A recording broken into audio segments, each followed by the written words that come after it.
Olá, muito boa tarde. O Instituto Católico da Diocese de Viana do Castelo é uma plataforma de diálogo da Igreja Diocesana com o mundo da cultura e um espaço de formação dos agentes da pastoral da região. O Padre Pablo Lima é o presidente deste Instituto e vai falar-nos daqui a pouco sobre as atividades que desenvolve no Alto Minho. Primeiro mostramos as notícias que marcam a atualidade. Há uma nova carta do Papa aos jovens e à Igreja, a exortação apostólica Cristo Vive, que recolhe as conclusões da Assembleia do Sínodo dos Bispos de 2018. Cristo vive. É com estas palavras que o Papa se dirige à Igreja e aos jovens, desafiando todos a uma relação diferente que ofereça maior protagonismo às novas gerações. Os jovens na rua são jovens que querem ser protagonistas da mudança. Por favor, não deixeis que outros sejam os protagonistas da mudança. Sois vós que tendes o futuro. A vocação laical é, sobretudo, a caridade na família, a caridade social e a caridade política. É um compromisso concreto a partir da fé para a construção de uma sociedade nova. É viver no meio do mundo e da sociedade para evangelizar as suas diversas instâncias. O documento defende a necessidade de novos estilos e novas estratégias que deem espaço aos mais novos em campos como as redes sociais. Sabem organizar festivais, provas desportivas e até sabem evangelizar nas redes sociais através de mensagens, canções, vídeos e outras intervenções. Só é preciso estimular os jovens e dar-lhes liberdade para que eles se entusiasmem missionando nos âmbitos juvenis. Precisamos de uma pastoral popular juvenil que abra portas e ofereça espaço a todos e a cada um com as suas dúvidas, os seus traumas, os seus problemas e a sua busca de identidade, os seus erros, a sua história. No novo documento dirigido aos jovens de todo o mundo, Francisco assume que o caminho de prevenção e combate aos abusos sexuais na Igreja Católica tem de ser irreversível. Este momento obscuro, com a valiosa ajuda dos jovens, pode ser realmente uma oportunidade para uma reforma de caráter histórico, para a Igreja se abrir a um novo Pentecostes e iniciar uma etapa de purificação e de mudança. A exortação apostólica pós-sinodal Cristo Vive, dedicada aos jovens, foi assinada a 25 de março no Santuário Mariano do Loreto, na sequência do Sínodo dos Bispos, dedicado às novas gerações, que decorreu em outubro de 2018, desejando que a Igreja ouça os jovens e os ajude a encontrar o seu caminho de vida.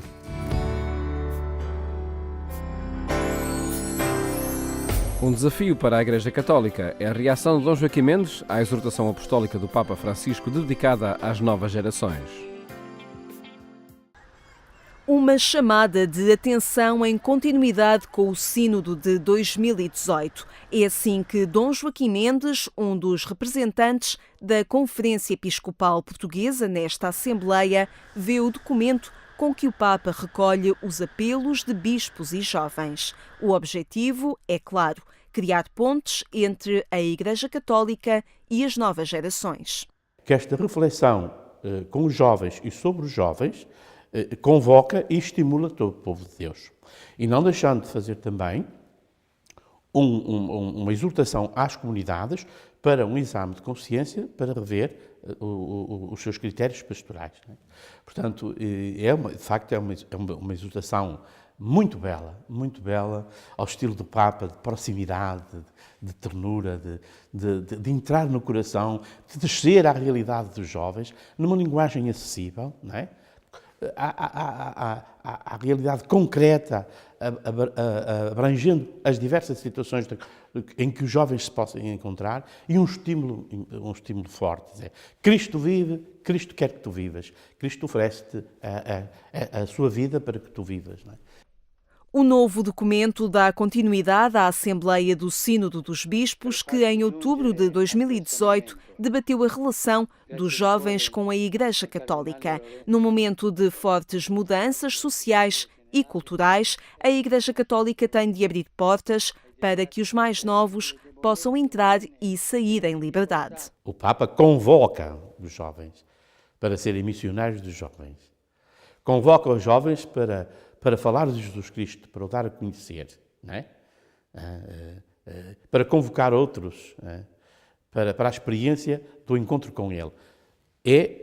O acento não é posto tanto nos agentes, sim, mas sobretudo nos agentes enquanto devem acompanhar os jovens. Mas em relação à evangelização dos jovens, o Papa convoca e desafia e dá indicações concretas de como é que eles podem fazer para ajudar os outros a encontrar Jesus Cristo. Os jovens, missionários dos jovens. Com a nova exortação do Papa Francisco, abre-se caminho a novas propostas pastorais que vão inspirar a Jornada Mundial da Juventude de 2022 em Lisboa. Esta encíclica é um ótimo contributo pastoral para o caminho que temos de fazer. Ela diz-nos o caminho que temos de fazer, que é o caminho da evangelização. O Papa disse ao Sr. Patriarca que não queria umas jornadas paradas, umas jornadas de doutrinação, umas jornadas de os jovens sentados. Queria-os num dinamismo evangelizador, num dinamismo de saída, com criatividade, ver o que é que podemos fazer. Como é que podemos envolver os jovens, os indiferentes, como falava de outras os indiferentes, como é que nós, os jovens católicos, podem convocar outros para esta experiência do encontro com Jesus, do serviço aos últimos, aos mais pobres, por aí fora, não? O Vaticano apresentou esta terça-feira a nova exortação apostólica do Papa, Cristo Vive, na qual se desafiam os jovens a uma vida de entrega aos outros e à descoberta da sua vocação. Escolas Ocorrentes é o projeto de educação com o apoio do Papa e Francisco participou na inauguração da sede nacional em Cascais. Em vídeo e em direto, o Papa falou com os jovens que, em Cascais, participavam na inauguração da sede nacional de um projeto educativo que já tem mais de 20 anos, Escolas Ocorrentes. Começou num contexto de crise político-económica em Buenos Aires, com o cardeal da cidade a apostar nos jovens. Chamava-se Jorge Bergoglio e é hoje o Papa Francisco. O objetivo é dar voz aos jovens e envolvê-los na construção social. Cascais acolhe agora a sede nacional deste projeto. É com muito agrado que Cascais acolhe a sede nacional aqui, num território que é extremamente virado para as pessoas. Em Cascais nós temos como mote, tudo começa nas pessoas. E a metodologia que o projeto Escolas de Cidadania aplica é exatamente isso, tudo começa nas pessoas, neste caso nos jovens. É um projeto que através desta metodologia vem buscar dentro de cada jovem o melhor que há em si. Ao final de uma jornada de Escolas de Cidadania, os jovens sentem que foram ouvidos, sentem que são úteis, que foram chamados a ter uma opinião sobre quais é que são os principais problemas da sua sociedade, da sua geração, são chamados a procurar soluções. Cascais criou as condições para este espaço que se assume agora como contributo para os jovens pensarem uma sociedade com valores. É muitas vezes pela educação, pela inclusão, que nós conseguimos transmitir os valores e que conseguimos efetivamente construir uma sociedade diferente, uma sociedade melhor. E por isso mesmo acolher em Cascais este projeto que já tocou tantos jovens de Cascais, acolher em Portugal um projeto que pode tocar ainda tantos jovens e ajudá-los através das artes, através do desporto, através das tecnologias, a poderem também eles próprios ser melhores cidadãos. Eu acho que é um projeto muito interessante e, portanto, é uma grande honra para Cascais poder receber aqui nesta escola reconvertida na sede dos Escolas Recorrentes este grande projeto. Escolas Ocorrentes é um espaço de encontro e debate. Está em 490 países, com 400.000 escolas. É um projeto que busca chamar a jovens de distintas religiões, distintas partes da sociedade, distintos sectores socioeconómicos e busca encontrar a eles e que eles possam falar e compartilhar e partilhar os seus problemas e procurar soluções para estes problemas. A ideia é quebrar um certo anonimato social que retira protagonismo aos jovens e mobilizar as suas capacidades. Eu sempre quis ajudar as pessoas, de qualquer forma que fosse, mesmo com a arte, que é algo que eles prezam muito aqui. E eles, além de me terem dado voz, ajudaram-me imenso a soltar-me, porque eu, apesar de ter imensas ideias e coisas que eu adoraria fazer, eu sempre fui um bocado introvertido, então nunca me consegui expressar como deve de ser. E eles ajudaram-me imenso nesse aspecto e claro que vou estar aqui na sede a ajudá-los também. É um sítio em que nós temos voz, o que para nós é surreal. Um jovem poder falar e poder dizer o que acha e poder tentar mudar e dizer algo que ele pensa que pode ajudar a mudar, foi surreal para nós e, portanto, este espaço deu-nos tudo para nós sermos nós mesmos, para podermos falar, para darmos a nossa opinião sem sermos julgados, tudo. E esse poder que eu falei e disse à sua entidade, que é o poder que nós temos como jovens e que não pode ser simplesmente posto de lado. Nós temos poder e nós podemos mudar. Um projeto que é uma fundação pontifícia que desafia a criatividade e a liderança das novas gerações. E da boca do Papa Francisco, os jovens puderam escutar que, afinal, eles não são o futuro. Hay que corregir esa expresión. Los jóvenes son el ahora, el hoy. Porque si pensamos que los jóvenes son el futuro, hoy ¿qué son los jóvenes? Un mientras tanto, un aguanta hasta que llegue tu hora. Foi simbólico, mas a oliveira plantada pelos jovens quis ser sinal da determinação destas gerações em trabalhar para um mundo mais pacífico e humano.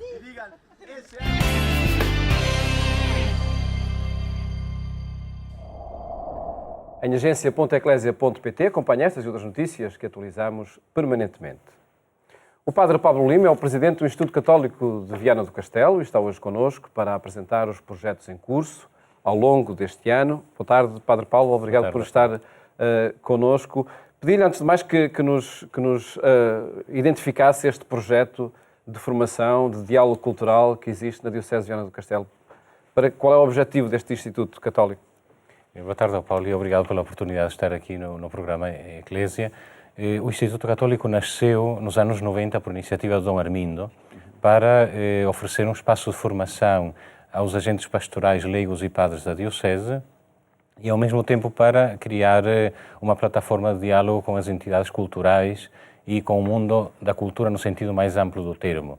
E, portanto, é sensivelmente desde essa altura, desde os anos 90, que proporciona formação teológica e iniciativas um pouco mais amplas de diálogo com a sociedade em geral. Formação, conservação e divulgação são três setores do agir deste Instituto? Sim, portanto, a formação, sobretudo através da Escola de Teologia, do chamado itinerário de formação teológica, que funciona semanalmente em horário pós-laboral. No âmbito da divulgação tem sobretudo a livraria, que é um espaço aberto de literatura humanista e cristã em geral, e no âmbito da conservação tem associado o Departamento do Património, que acompanha os projetos de restauro ou de criação de espaços, seja de tipo litúrgico, portanto as igrejas ou capelas, etc., ou então de espaços que são construídos de raiz ao serviço da pastoral. E que espaços, que ambientes existem para que estes objetivos possam ser concretizados? Portanto, no que diz respeito à formação, temos a funcionar na Escola de Teologia o itinerário também chamado de Iniciação Bíblico-Teológica. Para além disso, temos algumas semanas de formação ao longo do ano, nomeadamente a Semana de Estudos Teológicos, que temos feito nos últimos anos em conjunto com o Instituto, com a Escola de Saúde do Instituto Politécnico de Viana do Castelo. Este ano foi precisamente sobre o envelhecimento ativo, a qualidade de vida e o envelhecimento. Portanto, são sempre temas que são de interesse para a sociedade em geral e aos quais queremos também proporcionar uma perspectiva humana e cristã que seja enriquecedora. Depois temos algumas outras iniciativas de formação mais direcionadas para os agentes da pastoral, por exemplo, e ainda tivemos a semana passada com os professores de religião e moral, e depois temos algumas propostas que nos últimos anos acabamos por fazer, porque acolheu um pouquinho também aquilo que é a sensibilidade das pessoas hoje em dia, nomeadamente nesta questão das peregrinações, não é? E propomos sempre algumas peregrinações de caráter bíblico, nomeadamente a Terra Santa e a Grécia este ano também, enfim, tentando fazer um programa que não seja o simples programa turístico, mas que seja também de formação bíblica e espiritual. E se acompanhados por um biblista, tanto melhor, não é? E já lá vamos a essa parte também que é mais talvez mais pessoal. Depois tem uma livraria também na Diocese, sim, acaba por ser uma plataforma que congrega diferentes tipos de oferta cultural. Sim, sem dúvida. A livraria fica mesmo na Rua da Bandeira, que é, digamos, a rua pedonal mais significativa da cidade, mesmo no centro histórico, o que proporciona também que muita gente acaba por passar, movida por curiosidade, ver o que é isto de uma livraria católica aqui neste sítio. Entram, procuram, encontram literatura, às vezes pedem conselhos de leitura, encontram-me nesta situação ou naquela, o que é que me aconselham a ler, e portanto acaba por ser uma oportunidade de servir a população em geral, além do serviço mais específico que faz para as paróquias e para os agentes de pastoral. E que procura tem, que relevância tem este projeto de formação na Diocese de Viana do Castelo? Enfim, em muitas análises que se fazem, toca-se muitas vezes esse ponto da formação cristã dos católicos. Que resposta é dada através deste projeto do Instituto Católico? A verdade é que este é sempre um âmbito muito árduo, não é? E basta pensar quando se fala dos hábitos de literacia da população em Portugal, não é? Essa é logo uma dificuldade que é óbvia e que é transversal a todas as realidades eclesiais. O que nós notamos, e é, digamos, um paradoxo, é que hoje em dia procuram a formação os cristãos e as pessoas em geral, mas que já não chegam através dos canais habituais, isto é, já não chegam tanto através das paróquias e dos movimentos, mas são pessoas que, numa procura pessoal, muitas vezes através da internet, à procura de formação ou de algum tipo de resposta às suas necessidades espirituais, encontram o Instituto Católico e a Escola de Teologia e aparecem e inscrevem-se. E que indicador é esse? Eu penso que há uma sede humana de fundo que permanece, independentemente das circunstâncias em que nos encontramos, e talvez ainda mais hoje, no mundo em que vivemos, em que às vezes as referências não são tão certas quanto isso e tão seguras, as pessoas precisam e procuram. Não é? Curioso é que, de facto, os canais habituais já não sejam tão eloquentes, ou pelo menos não sirvam tão bem como até agora. Mas isso quer dizer que a necessidade de formação através desses canais permanece? Essa resposta ainda não está dada? Eu penso que sim, que permanece e que ainda há um trabalho enorme a fazer. É preciso procurá-la, não é? Sim, sem dúvida. Há um trabalho enorme a fazer. E existe capacidade de resposta por parte do Instituto Católico? Nós procuramos, não é? Certamente que nunca conseguimos aquilo que seria o ideal, mas é para isso que trabalhamos. Falemos agora de um aspecto talvez mais pessoal em todos estes projetos de formação e diálogo cultural que é a Bíblia. O Padre Pablo Lima é biblista e através de um blog vai propondo também as suas análises e o diálogo cultural que a Bíblia oferece. Sim, o blog é um projeto, digamos, muito sem grandes pretensões, porque não é que ocupa, digamos, uma grande parte do meu tempo. Ali partilho um pouco aquilo que já fazia informalmente com outras pessoas, no outro tempo já esteve mais ativo, agora porque, colaborando também com Notícias de Viana semanalmente, achei que poderia ser útil voltar a utilizar este espaço para divulgar as reflexões sobre os textos bíblicos da semana. O que eu noto é que, de facto, também neste âmbito há muito interesse, há sede, vontade de conhecer, e o título do blog é um pouquinho curioso, eu chamei-lhe a Bíblica Quadratura do Círculo, porque tento sempre... Também é possível na Bíblia tentar encontrar imensos paradoxos e realidades que parecem à primeira vista contraditórias e que muitas vezes são aquelas que encerram a grande sabedoria bíblica, porque este tipo de linguagem dos paradoxos, das interrogações é muito oriental e a Bíblia é literatura oriental. O Padre Pablo está nesta comissão de tradução da Bíblia para português. Sim, que aventura está a ser essa? Não propriamente na comissão, mas na equipa de tradutores, não é?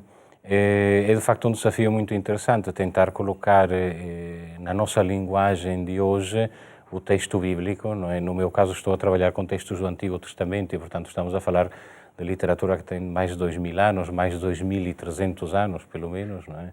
E acaba por ser muito interessante tentar estes dois polos que nos foram dados como orientações principais, a fidelidade literal à linguagem tanto quanto possível e ao mesmo tempo a compreensibilidade, não é?